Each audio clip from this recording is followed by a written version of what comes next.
Okay, so hello and welcome. Thank you for joining me for another video blog kind of episode. I have Jenna Donovan here. Hi, Jenna. Hello. Thank you for joining me. So I'm really excited to have Jenna. Jenna is the founder of the Self-Compassion Project, which I've been following on Instagram, and I love all your posts, Jenna. They're so great. Yeah, she is a registered personal fitness trainer with a degree in psychology. So such an interesting mix of background. Yeah. She lives in Edmonton and she helps individuals in terms of their fitness focus more on strength, mobility, and that practical side instead of weight loss. So thank you for joining me. Thank you for having me. Yeah, so tell everybody a little bit more about you and anything you want to share kind of about you or your business. So I started my own personal training business earlier this year, so in May of this year. Oh, congratulations. Thank you. For that, I had been working for a different company, and they had kind of been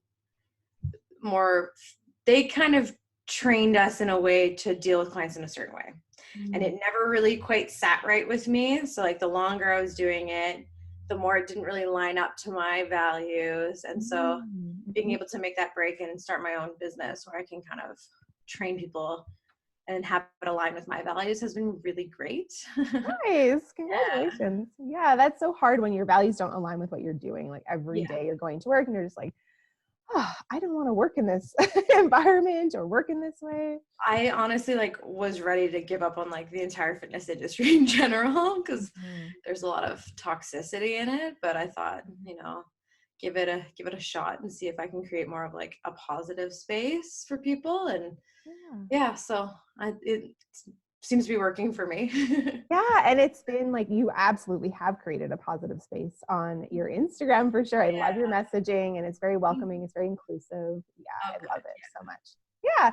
So tell everybody a little bit about how you initially even found kind of that approach, the health at every size approach, body positivity, intuitive eating. Where did you come from to make that a value in your life? So I've always done a lot of reading on feminism and stuff like that. So there's always that side of me. I'm always reading books by Lindy West and Roxane Gay, and that kind of got me into finding other authors. I find that the body positivity movement, body liberation is a key part, and feminism is a key part of that. So that kind of led me in that direction. And I just remember having all these thoughts in my head about people in larger bodies can be quite fit.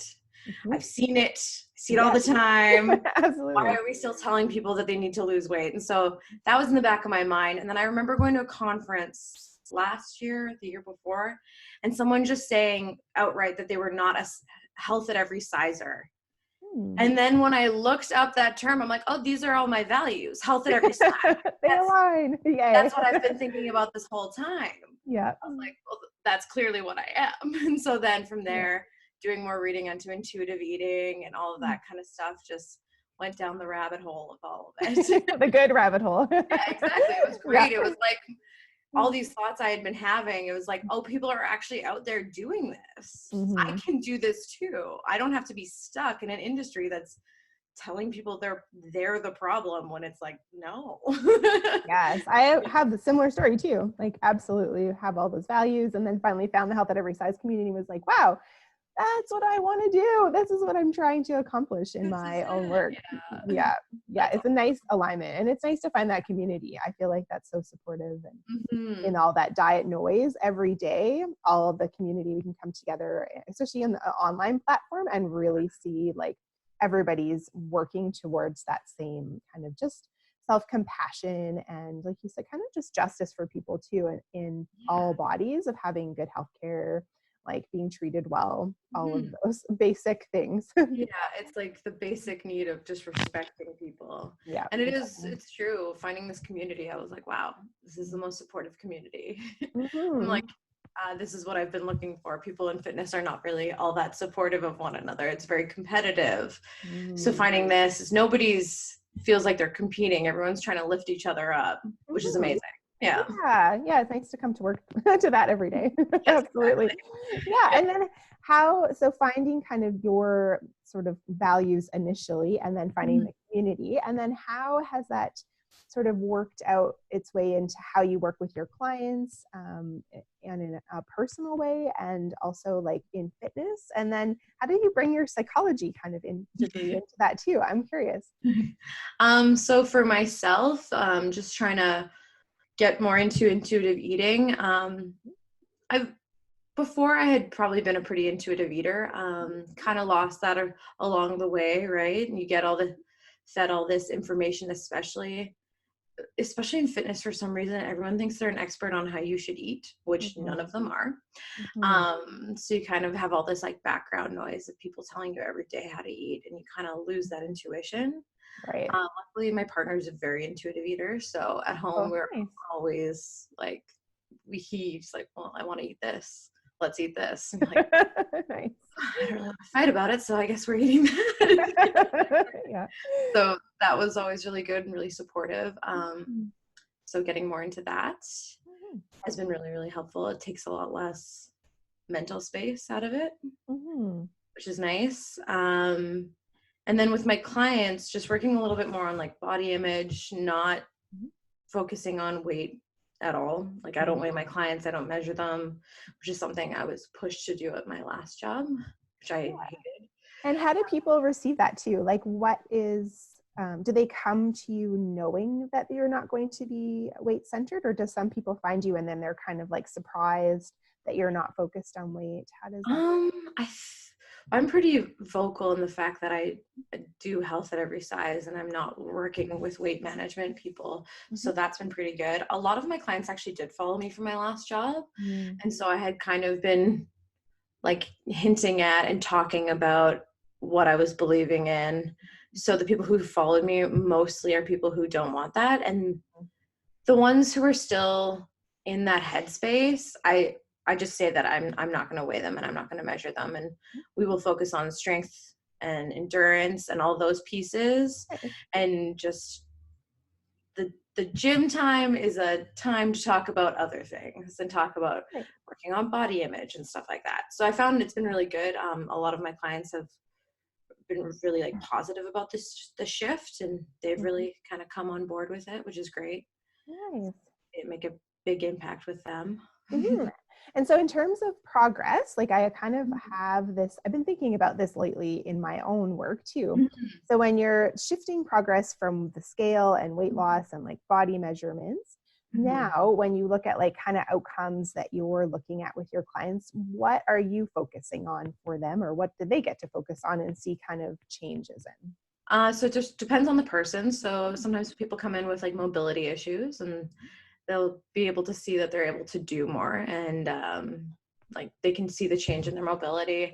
Strength, they can see that they're able to lift more, they're able to recover faster. That's a big thing. So if someone's just getting into strength training, they might be really, really sore when they first start, and then all of a sudden they're like, I wasn't sore at all after last time. I'm like, that's because you're getting stronger. And even just feeling like the way they feel after a workout. I have someone who started with me probably 6 months ago, and he's like, I just feel so good when I leave the gym now. And I'm like, Nice. That's the point. Awesome. Yeah. So it's kind of getting them to get more into their bodies and see how their bodies are reacting to things. So it's kind of like with intuitive eating, you have to listen to your body and listen to your own cues. It's the same kind of thing. It's like, okay, so how are you feeling? Are you maybe fatigued because you didn't get enough sleep and stuff like that? So getting them to listen to their own body and their cues. Yeah. And then aligning sort of your work with your values, how has that created now like a better like personal life for you too? Like in terms of just like how you're able to then more maybe align in your life with some of those values and live in that space too. Yeah, it's just, I have a much more like positive attitude, I guess.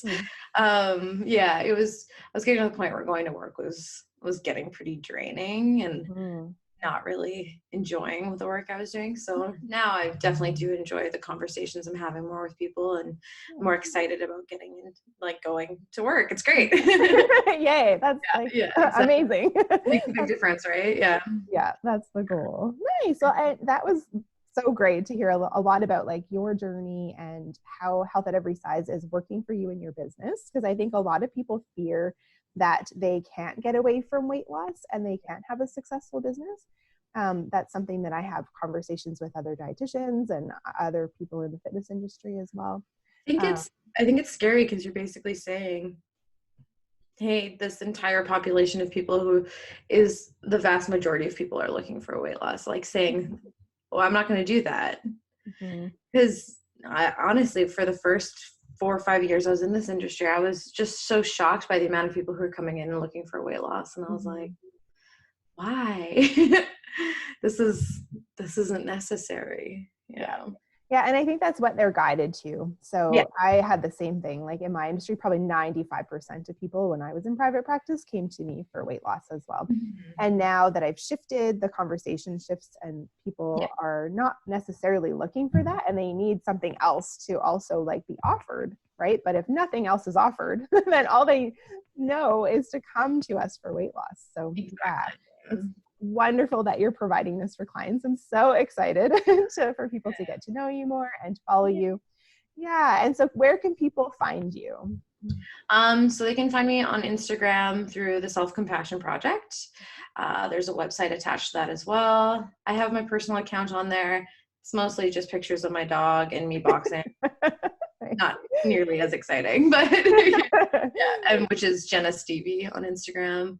I think those are the only platforms I really use is Instagram and the website. So we're going to put on some more workshops and stuff like that, which is exciting. Yeah. And in Edmonton?